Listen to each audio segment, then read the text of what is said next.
আসসালামু আলাইকুম। আশা করি সবাই ভালো আছেন। আলহামদুলিল্লাহ আমরাও ভালো আছি। তো সকাল সকাল ঘুম থেকে উঠে ছেলেকে নিয়ে যাই স্কুলে। আজকে স্যাটারডে, তারপরে ওর স্কুল আছে, ওকে একটু ডেকে দিই। তো আজকে ওইখানে প্রোগ্রাম আছে, সেজন্য ওদের স্কুলটা খোলা। তো ছেলে আসতে চাইছিল না, আমি অনেক বুঝিয়ে ওকে দিলাম। আবার গতকালকে একটা জামাও কিনছে প্রোগ্রামের জন্য। তারপরেই তো বুঝিয়ে ওকে দিয়ে গেলাম। আর এই ভিডিওটা হচ্ছে আমার গতকালকের, আমি আজকে সকালেই ভয়েসটা দিচ্ছি। তো আমি মেয়েকে নিয়ে চলে যাচ্ছি বাসায়। মেয়ের চোখে তো প্রচুর ঘুম। তারপরে এখানে দেখলাম স্কুলের বিশাল বড় বারান্দার মধ্যে টেবিলের মধ্যে প্রত্যেকটা ক্লাসের সারা বছরের যে ওয়ার্কগুলো আছে, হাতের কাজ আছে ছেলে মেয়েদের, সব কিছুই মানে ওরা কেটে কেটে বিভিন্ন গাছ পশু পাখি এটা সেটা বানিয়ে একটা বড় খাতার মধ্যে লাগিয়ে রেখে দিছে, সবার নাম দিয়ে যে যেটা আঁকছে সেটা। তো এখানে দেখলাম আমার ছেলেরও আছে। তো আমি একটু অল্প ভিডিও করে নিলাম। তারপর বাসায় এসে মেয়েকে তো ওই তো ঘুম পাড়িয়ে দিয়েছি। এখন আমি রান্না বান্না শুরু করব, ঘরে যা কাজ আছে সব শুরু করব। তো এদিকে আমার সব ঘরের কাজটা শেষ, মেয়েও ঘুম থেকে উঠে গেছে। এখন ওকে আমি গোসল করাবো। তো মেয়ের সাথে গল্প করছিলাম। মেয়ে তো শুধু বাইয়ের জিনিস নিয়ে খেলাধুলা করবে। তো ওর বাইয়ে একটা হেলিকপ্টার নিয়ে খেলা করছিল, আর আমি বলতেছিলাম যে বাইয়া থাকলে ওইটা তোমার কাছ থেকে নিয়ে নিতে হয়তো, কারণ ও কারো খেলনা ধরেও না, কাউকে খেলনা দেয় না। বোনকে মাঝে মধ্যে ওর কোনো একটা খেলনা দেয়, সব সময় দেয় না। মানে ও যেটা দিয়ে খেলবে সেটা ওকে দিবে না, অন্যটা দিবে, দেয় কিন্তু অন্যটা দেয়। তো এই তো মেয়ে খুব খুশি, মেয়ে গোসল করবে। তো ওই জন্য গোসলের পানি তুলতে দিয়ে এলাম আর ওর সাথে গল্প করছিলাম। তো মেয়েকে গোসল করিয়ে দিলাম। মেয়ে তো গোসল করতে খুব পছন্দ করে, পানিতে গেলেই উঠতে আর চায় না। আমি আবার জিজ্ঞেস করছিলাম তুমি কি গোসল করবা? ও তো খুশিতে লাফ দিতেছে, যে হ্যাঁ, মানে বোঝাতে চাইতেছে যে ও গোসল করবে, উঠে যাবে আবার গোসল করার জন্য। তো খুব খুশি। তো প্রচুর গরম পড়ছে, এত এত গরম। তো চিন্তা করতেছি মেয়েকে কি পরাবো। প্রচুর এই গরমের মধ্যে মানে এমনিতেই ঘেমে যায়, ফ্যান ছাড়া থাকে সব সময়, তাও ঘেমে যায়। আমাদেরও প্রচুর গরম লাগে, আর অত ছোট্ট একটা বেবি। তারপরে আমার বাসায় অনেকটাই ঠান্ডা। তারপরেই তো মেয়েকে গোসল করিয়ে দিয়ে আর একটু ভিডিও নিয়ে নিলাম। ও তো লোশন দিয়ে খেলবে। তো একটু সময় বিছানায় বসে খেলাধুলা করলো। তারপর নিচে বেড রেখে, নিচের একটা আলাদা বেড আছে ওকে ওখানে রাখি, কারণ ও অনেক সময় পড়ে যায়। সেদিন তো রাতে বিছানা থেকে পড়েই গিয়েছিল। তারপর ওকে খেলতে দিয়ে ওর খাবারটা রেডি করলাম, আর আমিও গোসল টোসল করে নিলাম। তারপর আমাদের খাওয়া দাওয়া গোসল শেষ করে, নামাজ টামাজ শেষ করে জোহরের বেরিয়ে পড়লাম আর মেয়ের স্কুলের উদ্দেশ্যে। তো ভাবি একজনের বাসায় যাব, এখানে ভাবি একজনের বাসায় যাব, ওইখানে ভাবিকে দুইটা জিনিস দেব, দিয়ে আবার এই আমার ছেলের স্কুলে চলে যাব। প্রায় 2:30 হয়ে গেছে, এখন বাজে 2:36, 30 থেকে 36, এটা গতকালকের ভিডিও দেখায়, ঠিক মনে নেই, কিন্তু ঠিক এই টাইমই ছিল। তো সবার কাছে অনুরোধ থাকবে যে চ্যানেলটা সাবস্ক্রাইব করার, লাইক কমেন্ট করার। আর আমি বাবির বাসার রোডের এখানে চলে আসছি, বাবির বাসার কাছাকাছি।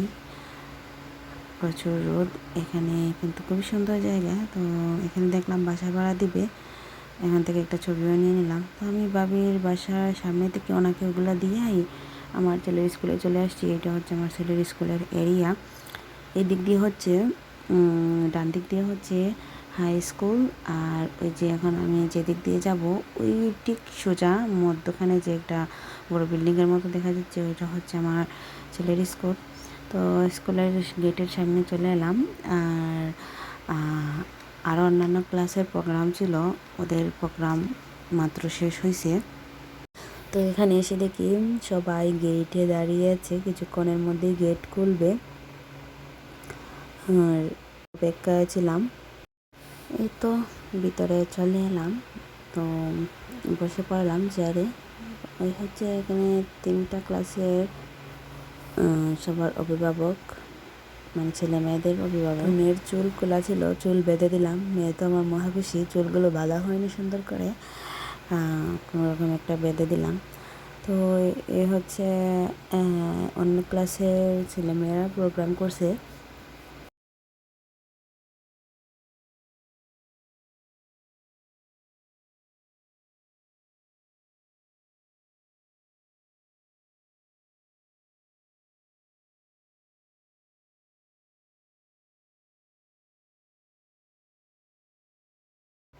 তো এই তো একটু পরেই আয়নের ক্লাসের শুরু হবে। তো এই মেয়েটা হচ্ছে আয়নের ক্লাসে।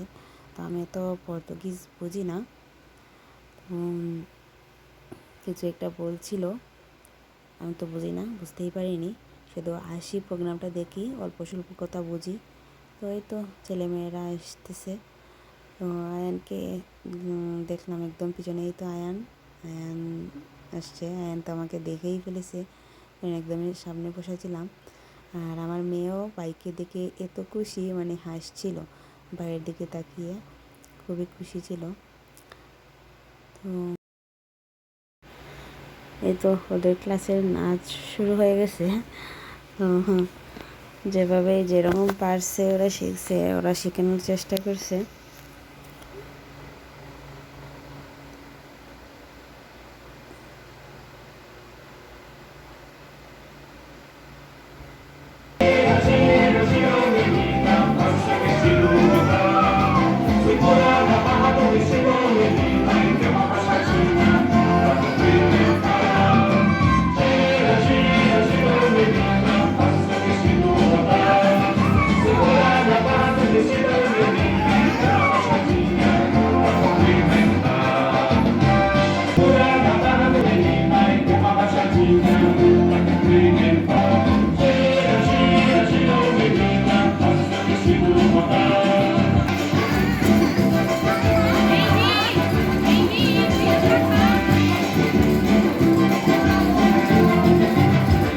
ছেলেকে একটু জুম করে ভিডিও করতেছিলাম, ওরা দেখাই যাইতেছিল না।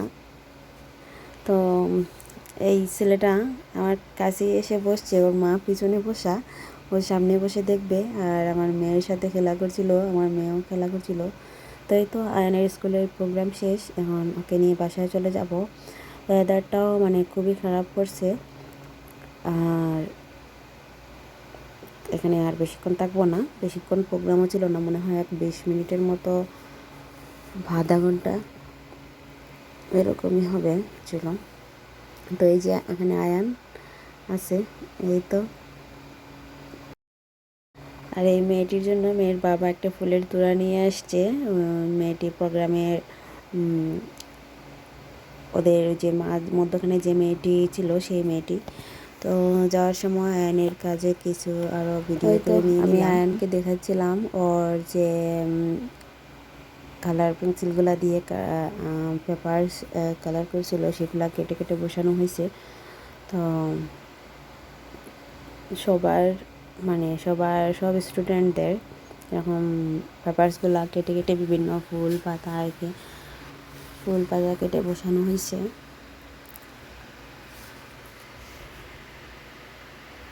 তো প্রতি বছরই মানে বছরের লাস্টের দিকে ওদের স্কুলে এরকমই সারা বছরের যা ওয়ার্ক ছিল সেগুলা একটা খাতার মধ্যে রেখে দেওয়া হয়। প্যারেন্টসরা আসলে এগুলা দেখে। তো আয়ানের অনেক কাজের অনেক কিছুই দেখলাম। আর এখানে ক্লাসের সব বাচ্চাদের ছবি আছে। এই তো আমার আয়ানেরও ছবি এটা। আয়ান ক্লাসে বসে বসে হ্যান্ডওয়ার্ক করছিল। তো এই সময় ওদের ছবি তোলা হয়, বিভিন্ন সময় ওদের সব সময় বিভিন্ন রকম ছবি তোলা হয়। তো বৃষ্টি চলে আসতেছে, আয়নকে বলতেছিলাম যে তাড়াতাড়ি করো বাবা। আর ওকে জিজ্ঞেস করছিলাম ওর কেমন লাগছে, আর স্কুলে আজকে সারাদিন কী করলো। আমি প্রতিদিনই যখন স্কুল থেকে ওকে নিয়ে আসতে যাই, আমি প্রতিদিনই ওর রুটিন জিজ্ঞাসা করি যে ও প্রতিদিন স্কুলে কী করছিল না করছিল, কী খাইছে না খাইছে, সব কিছুই বলে। তো এই তো সিগনালে এসে আমি বৃষ্টির মধ্যে আটকা পড়ছিলাম, ঠিক মধ্যখানে। এক পাশ দিয়ে গাড়ি আসে আর এক পাশ দিয়ে যায়, তো ঠিক তারপরে তো বাসায় চলে এলাম। বাসায় চলে এসে ছেলেমেয়েদেরকে নিয়ে কিছুক্ষণ খেলাধুলা করে এখন রান্নাটা বসিয়ে দিচ্ছি। এই ছোটো ছোটো মাছগুলো রান্না করবো। এই মাছটা আমার ভীষণ পছন্দের, আমার খুবই ভালো লাগে এই মাছটা। আর শুধু আজকে এটাই রান্না করব। কিছুক্ষণ পর চলে যাব মসজিদে। তো আমার রান্নাবান্না শেষ করে ছেলেমেয়েকে আমি একটা তরকারি রান্না করছি, এই একটা তরকারি রান্না। তারপর আর কিছুক্ষণ রান্না করবো না, এখন ছেলেমেয়েদেরকে নিয়ে মসজিদে চলে যাবো। তো আয়ানি সেটা গিয়ে একদম বিছানার উপর অগোছালো করে রাখছে। আমাকে বললাম যে এটা হাতে পেঁচাচ্ছ, এখানে তো রক্ত জমাট হয়ে যাবে। তো সে সাথে সাথে এটা খুলে নিল। তো মসজিদে যাব, মসজিদে গিয়ে মাগরিবের নামাজ, এশার নামাজটা পড়ে দেন বাসায় চলে আসবো। আর মেয়ে ছেলে মেয়ে খুব খুশি থাকে মসজিদে গেলে। আমার বাসার পাশেই মসজিদ। তো এই তো আজকের ব্লগটুকু এতটুকুই। তো কেমন লাগলো জানাবেন, আর চ্যানেলটা সাবস্ক্রাইব করতে ভুলবেন না। সবাই ভালো থাকবেন। আসসালামু আলাইকুম, আল্লাহ হাফিজ।